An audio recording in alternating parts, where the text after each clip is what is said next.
Well, it appears at this moment you've got about 2 more weeks for me to talk about regular season Bears football. So you might as well buckle up, bitches, and enjoy it while you still can. Yeah, we're already at week 17. This shit just flew by this year, did it not? We got one more week of the regular season, and then it's on to the playoffs. And I can say when you look at this, you see a 7-8 team and a 6-9 team, and it certainly feels like you're talking about two teams really playing out the string. But in a 17-game season now, with the 7 teams per conference making the playoffs, this is a game that still has some intrigue. These are two teams that feel like, and certainly can say to themselves, that they've got something they feel like they could play for. Could this be the next to last game for Arthur Smith as the head coach of the Atlanta Falcons? Could this be the second to last game for Matt Eberflus as the Chicago Bears head coach? It's possible both could come back. It's possible both could be gone next year. It's possible one could stay, one could go. Still up in flux, I think. Could this be the last home start in a Chicago Bears uniform for Justin Fields? It's not 100% certainty, but it is certainly a possibility. Even if you don't want it to be, you have to acknowledge it's a possibility. You might debate the likelihood of him staying or not staying next year, but both are possible. So this is a game that certainly does have some of those underlying subplots there, right? Beyond the other kind of football stuff, like the Falcons coming into this one. Like I said, it's 7-8. Had a solid win last week against a playoff contending Colts team, 29-10. That was a big win in a spot where they needed it. They're sitting now one game back of Tampa Bay in the NFC South. They're ninth spot in the NFC playoff race. Certainly nothing to brag about, right? But they're not out of it yet. The Falcons are going to need to win their last 2 games and get a little help, but stranger shit has happened. That old Chris Berman saying, that's why they play the game. Give me a drink. That was always what Chris Berman said, give me a drink. Here's the thing, though, is this is a Falcons team that's invested a lot in their offense over the years in terms of you've got multiple first-round picks on that offensive line. You've got Drake London, Kyle Pitts, Bijan Robinson, all top 10 picks at skill positions. And yet they're in this spot not because of their offense. Yeah, their offense is top 10 in the league in rushing yards per game, but their passing game sucks.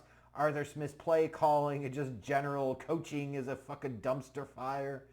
It's ironically for the Falcons the defense that's kind of carried the way for them this year. It's the defense that's put them in this spot. They're top 10 in the league in yards allowed and points allowed. That's their strength. They're winning games because of their defense, which is something we haven't said a whole lot over the years about the Atlanta Falcons. We really haven't. Meanwhile, for the Chicago Bears, when you talk about winning games with defense and running the football, you know what that means, folks. We are talking about Bears football. And what a Bears football season this is feeling like right now. The Bears come into this one at 6-9. Off an ugly, just call it what it is. It was an ugly win against the Cardinals last week, 24-16. Keeping those ever so ridiculously slim, not going to happen playoff hopes alive. They've got barely a 1% chance at a playoff spot. But some Bears fans are sitting there, so you're telling me there's a chance. Meanwhile, other fans are sitting there saying, stop winning, because your own pick is at the 8th spot right now. You win a couple more games here. Even if you don't make the playoffs, you're screwing up the draft position. Everything goes sideways in a hurry. So a game of conflicting emotions, I feel for Bears fans. It is certainly true to say that statistically the Bears defense has been better the past several weeks. Specifically, you can point to the Montez Sweat trade. But that can be misleading. I think it certainly is. They've still been bad at times in key spots in games. And some of the teams that they've played better from a defensive standpoint have been teams playing backup and third-string quarterbacks, bad offenses. So, you can't just, if you're going to sit there and say, well, there's context that the Bears defense is getting a lot better. Okay, that's fair. Then you have to provide the other context, because otherwise it's just misleading bullshit. The full picture has to be accounted for here. And I'm going to just say this. I cannot really imagine at this point that Justin Fields is still being evaluated for 2024. Like, if you really need these last two games to evaluate Justin Fields one way or another, I don't give a fuck if you're Ryan Poles, which side of the fence you're on at this point. You better have made your fucking decision by now. You better know your plan. What would you realistically expect to see in these next two games? If any of these might be more important for Justin Fields, these next two games, as an audition, if he's not coming back to Chicago, an audition for another team, then it might matter. But either the Bears by this point should have made their decision they're going to roll with Justin Fields next year or not. Interesting thing, though, for Justin Fields is this Falcons defense is good. This is a legit test for him. And it is totally fair to point out this year that against bad defenses, Justin Fields is passer rating good.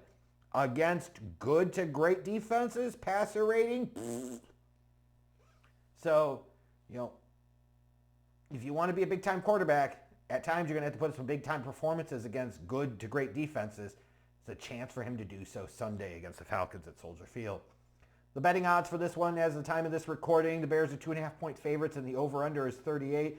Expecting another slobber knocker of a matchup at that third-rate dump of a stadium that looks like a UFO took a huge hulk of crap in the Roman Coliseum right off of Lake Michigan. Oh, God. Bears football! In terms of some of the keys to victory on Sunday for Atlanta, strength on strength. The Bears have been really good against the run this year, but there were flashes in that Cardinals game on Sunday with James Conner where they showed that they could run the ball effectively against them. The Bears defense can be run on, so you got to commit to it and you got to stick with it. The Falcons have to take their strength on offense and attack the Bears' strength on defense. You have to go at them at the ground and you have to be in a position where you continue to do that throughout the course of the game. Then you've got to attack the Bears' pass defense, throwing to Bijan Robinson out of the backfield and Kyle Pitts. Those have been areas where the Bears throughout the year, this season have struggled at times in terms of their coverage. Backs coming out of the backfield, the flats, the short and intermediate middle. You got to attack those in the passing game.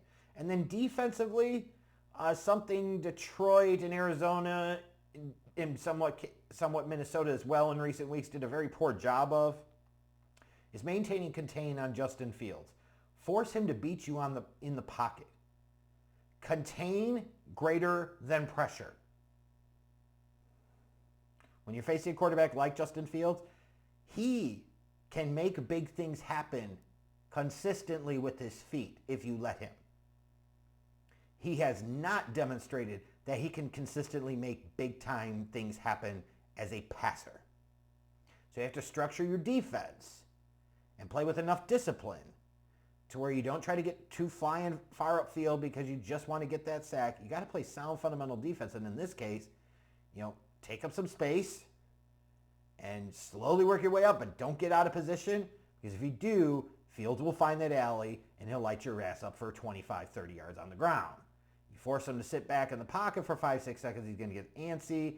That slow processor that he has, that's going to come into play. You got to play it smart if you're going up against him. In terms of the Bears, their keys to victory, you got to get Fields comfortable, get him on the move more non-structure structure. You're going to say, that's a oxymoron, that doesn't make any sense. Yeah, it does. Get him on the move more, moving pockets, bootlegs, etc. Find ways to get him more comfortable where he feels like he's playing versus having to think. He can just be. Because again, when you put him into a spot where he has to process and react really quickly, he's not very good at that. He just isn't. And after 3 years, he's still not. So you got to find a way to minimize that. And then Justin Fields himself, he's got to find a way to avoid the drive-killing sacks, the bad sacks, the points-reducing sacks.